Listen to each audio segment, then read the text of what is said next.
The sharp scrape of Nathaniel Voss's wheelchair against the polished marble echoed through the entrance hall of Hartwell Manor, followed by the violent crash of several champagne glasses as a passing tray tipped onto the floor. A waiter hurried toward the broken crystal, apologizing repeatedly, but Nathaniel barely noticed him. His eyes were fixed on the ballroom beyond the enormous arched doorway. 300 guests filled the room: politicians, executives, investors, socialites, and people who had once called themselves his friends, but for nearly 40 minutes, not one had approached him. Not one had asked how he was doing. Not one had even offered the courtesy of a handshake. Nathaniel adjusted the cuff of his black dinner jacket and forced his expression into calmness. He had spent his entire life learning how to control a room, how to read a person's hesitation, a false smile, or a nervous glance. Yet tonight, the message was impossible to misread. The room had changed because he had changed. 11 months earlier, Nathaniel had been the man everyone wanted beside them, the billionaire whose phone calls were returned instantly,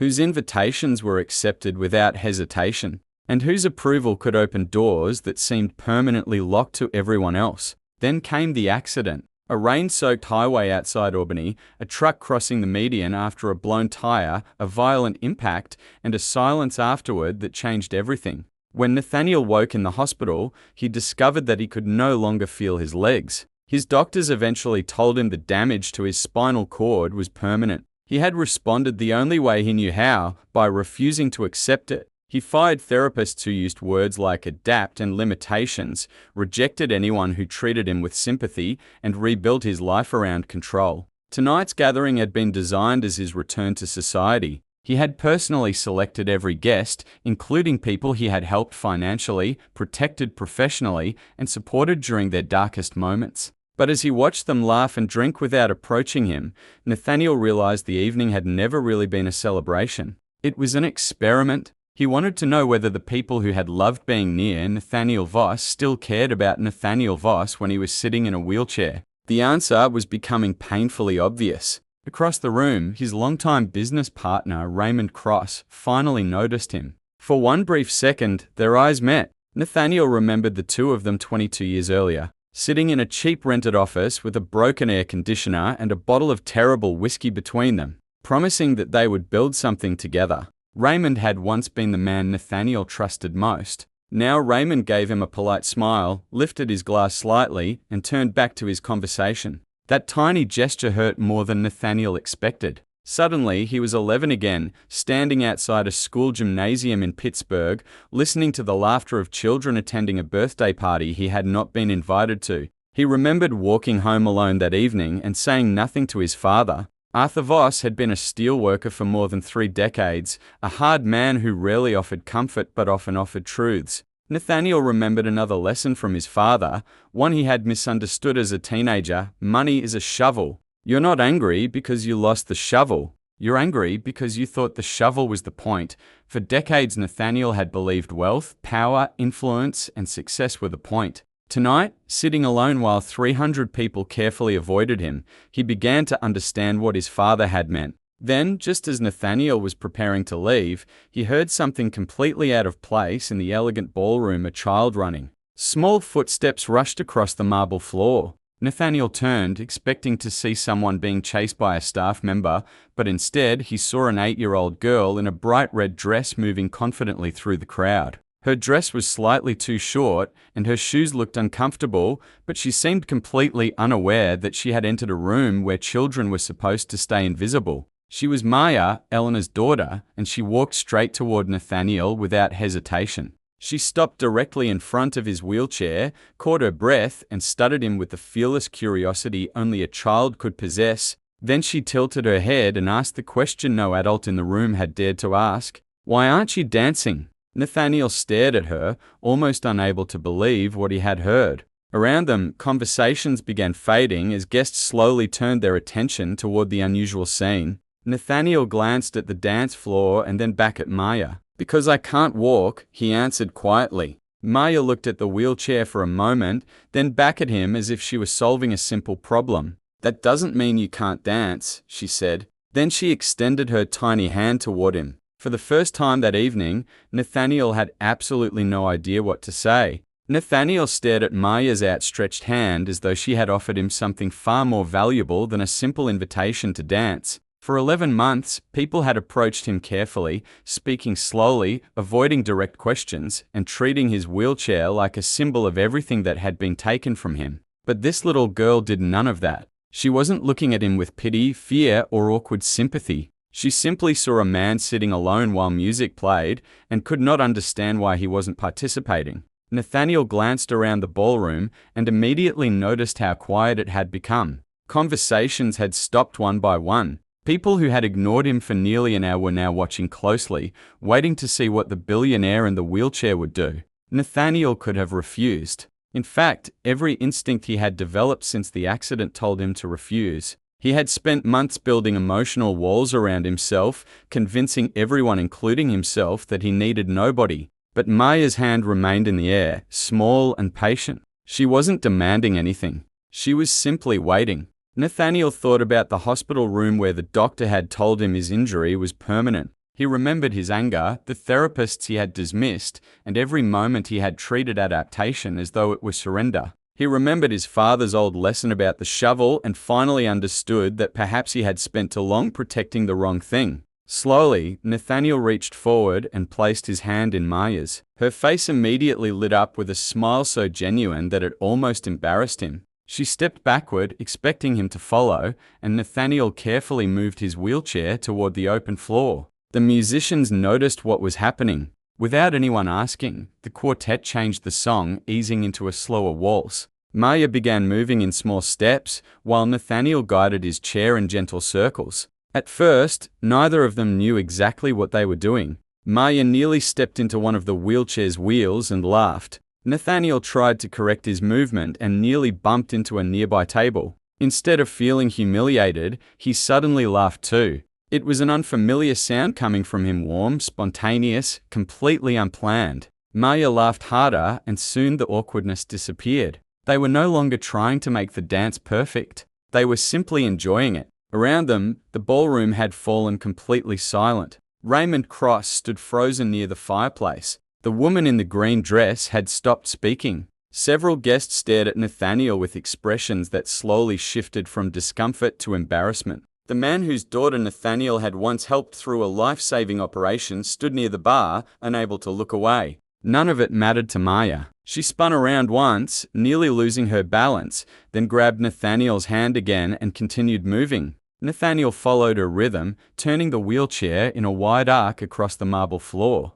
For the first time since the accident, he wasn't thinking about what his body could no longer do. He wasn't thinking about business, reputation, or the people who had abandoned him. He was simply there, present, alive. When the music finally ended, Maya looked up at him with the satisfied expression of someone who had just proven an important point. "See," she said. Nathaniel smiled. "See," he replied. Maya leaned closer and lowered her voice as though she was sharing a secret. "You don't look sad when you dance." Her words struck deeper than any speech could have. Nathaniel felt something inside him loosen. Not disappear, not heal instantly, but loosen, a door that had been locked for almost a year finally opening a few inches. Maya suddenly remembered why she had come into the ballroom in the first place. "I have to find my mama," she announced. She released his hand and walked away through the crowd. This time, people moved aside for her with warmth instead of confusion. Nathaniel watched her disappear into the hallway, and for several seconds he remained perfectly still. Then he looked around the ballroom. Every face was turned toward him now. The same people who had refused to acknowledge his existence were suddenly desperate to understand him. But Nathaniel no longer needed their attention. Something had changed. He had entered the ballroom hoping to discover who still valued him. Instead, an 8-year-old girl had shown him that he had been measuring his worth through the wrong eyes all along. And as Nathaniel looked toward Raymond, he realized there was still one thing he needed to do before the night was over. He reached toward the nearby waiter and quietly asked for a microphone. Nathaniel accepted the microphone and slowly positioned himself in the center of the ballroom, where only minutes earlier he had been invisible. The conversations disappeared almost instantly. Every guest seemed to understand that whatever Nathaniel was about to say would matter. He looked across the room at the people who had spent the evening avoiding him, but this time there was no anger in his expression. The dance with Maya had taken something heavy from his shoulders,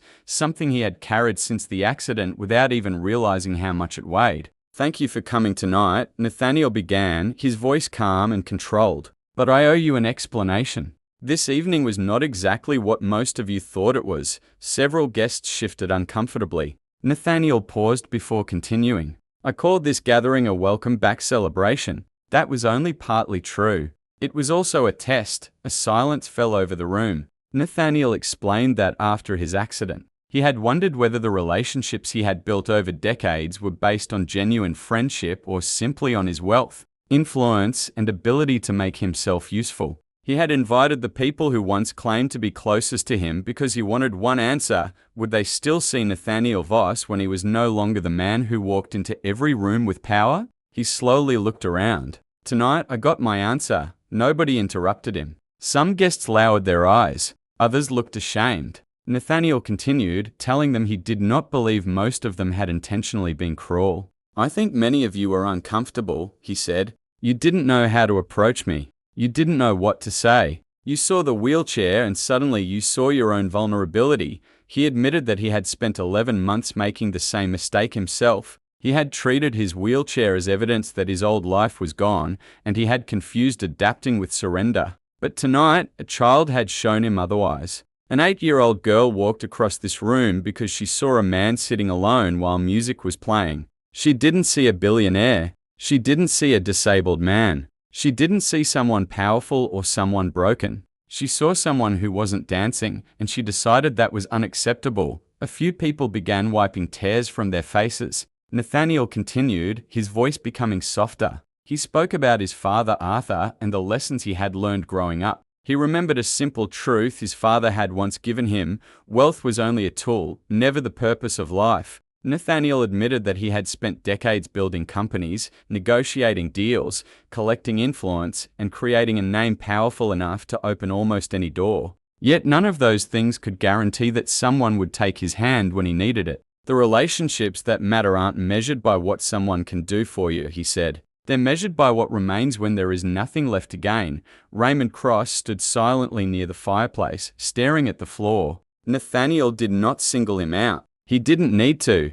Everyone in the room understood. "I am not angry," Nathaniel said. And for the first time, he realized the statement was true. The anger that had consumed him for 11 months had begun to disappear somewhere between Maya's first step and the end of their dance. What remained was something quieter, a determination to stop living for people who only respected the version of him that existed before the accident. "I don't want relationships that depend on who I used to be," he continued. "What remains of me may be different. It may be less convenient. It may be less impressive. But I believe it is more honest." Nobody moved. Nathaniel lowered the microphone slightly and looked around the room one final time. "So I want to thank you for coming. Please enjoy the rest of your evening. And when you're ready to leave, the cars will be waiting outside." He gave a small nod and lowered the microphone. The room finally exhaled. Guests began gathering their coats and belongings, leaving in silence. Some tried to catch Nathaniel's eye as they passed, but he acknowledged only those he genuinely wanted to. He wasn't punishing anyone. He was simply accepting the truth. Eventually, Raymond approached him. He stopped several feet away, uncertain whether he was welcome. "Nat," he said quietly. Nathaniel looked at him. "Raymond." For several seconds, neither man spoke. Raymond ran a hand through his silver hair and finally admitted, "I don't know what I can say that wouldn't sound inadequate." Nathaniel stuttered, the man he had once trusted completely. Then he said, "Then don't say anything tonight." Raymond looked surprised. "I'm not closing the door forever," Nathaniel added. "I'm just not ready to have that conversation here." Raymond nodded slowly, relief visible on his face. Before leaving, he placed a hand on Nathaniel's shoulder for a brief moment, the first real physical gesture between them in 11 months. Then he walked away. Nathaniel watched him disappear through the ballroom doors and realized that forgiveness did not always mean immediately repairing what had been broken. Sometimes it simply meant refusing to let the broken thing control the rest of your life. The ballroom slowly emptied until only the quiet sounds of staff clearing glasses and folding linen remained. Nathaniel sat beneath the soft chandelier light, staring at the empty dance floor where only minutes earlier, an 8-year-old girl had reminded him how to live again. He expected to feel exhausted after everything that had happened, but instead he felt strangely calm. Then Eleanor appeared from the hallway leading toward the kitchen. She was still wearing her simple work clothes, her dark hair tied neatly behind her, and there was concern in her eyes. She stopped several feet away, looking at the broken champagne glasses near the entrance, and then at Nathaniel. "Maya," Nathaniel said immediately. Eleanor nodded. "She's asleep in the sitting room." "I'm sorry. I didn't realize she'd come into the ballroom." Nathaniel shook his head. "Don't apologize. Come sit." Eleanor hesitated before taking a chair beside him. She had worked at Hartwell Manor for 6 years, long before Nathaniel's accident and through the difficult 11 months afterward. During that time, she had never treated him like a fragile man. She didn't hover over him, didn't lower her voice around him, and didn't suddenly become overly careful. She simply continued doing her job and treated Nathaniel as Nathaniel. He realized tonight that he had noticed that consistency for months without ever expressing gratitude for it. "Eleanor," he said quietly, "I've been thinking about this house." She looked around the enormous ballroom. "About what it represents." "Exactly." Nathaniel stared at the chandeliers, the marble floors, the expensive artwork, and the rooms that had mostly been designed to impress people. For years, Hartwell Manor had been a symbol of everything he had achieved. It was a monument to wealth, influence, and success. But tonight, with the guests gone, he suddenly saw how empty it could feel. "I've spent too long using this place to prove something," he admitted. "I want that to change." Eleanor listened carefully.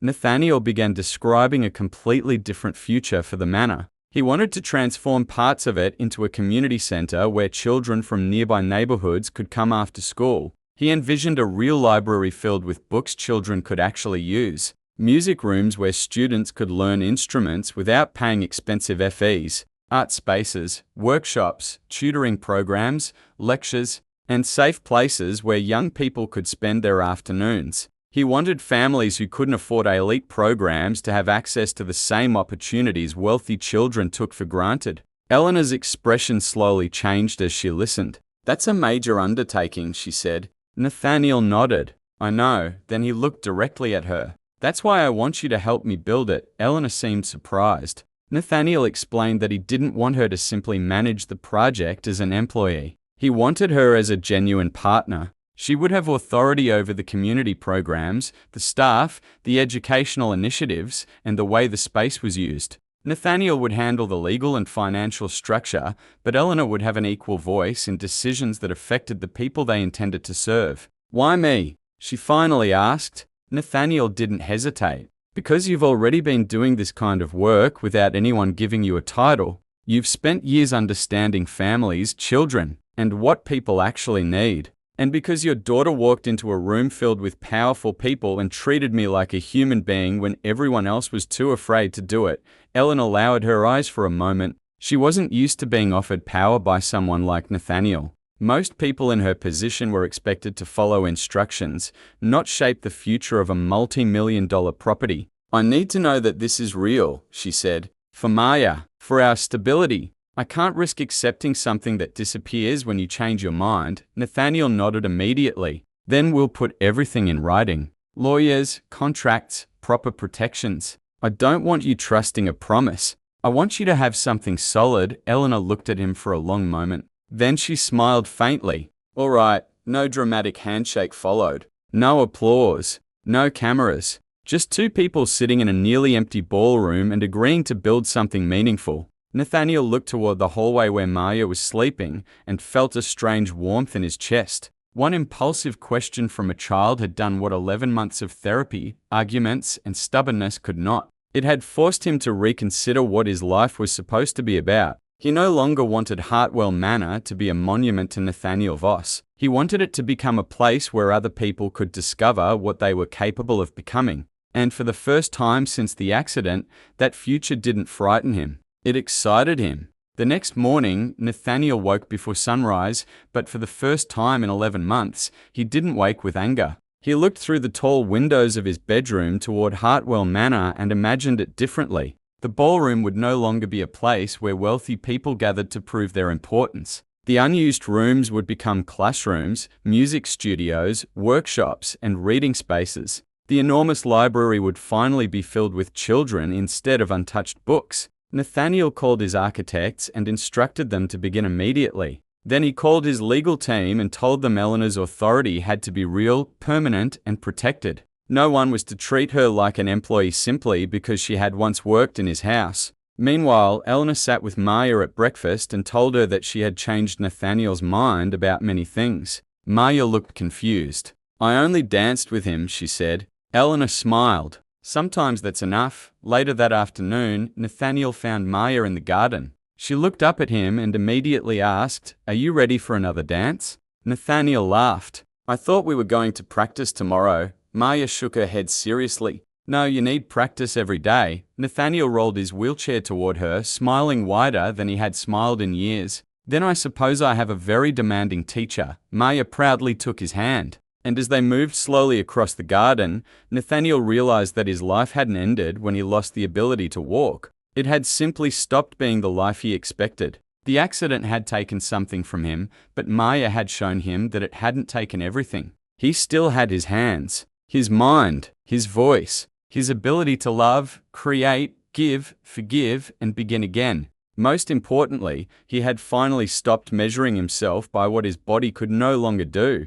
Months later, Hartwell Manor opened its doors to the community. Children filled the halls with laughter. Music echoed through rooms that had once stood empty. Eleanor ran the community program with confidence, and Maya became known as the little girl who had started it all. Nathaniel still used his wheelchair, but he no longer saw it as a symbol of everything he had lost. It had become simply part of how he moved through the world. And whenever someone looked at him with pity, he no longer felt the need to prove anything. He remembered Maya's words, "You don't need to walk to dance." One evening, Nathaniel stood, or rather, sat near the ballroom doors while dozens of children practiced dancing inside. Maya spotted him and waved excitedly. "Come on!" she shouted. Nathaniel smiled and rolled into the room. This time, nobody stared at the wheelchair. Nobody whispered. Nobody saw a billionaire who had been injured. They simply saw Nathaniel. A man who had learned that the greatest fortune isn't found in buildings, companies, or bank accounts.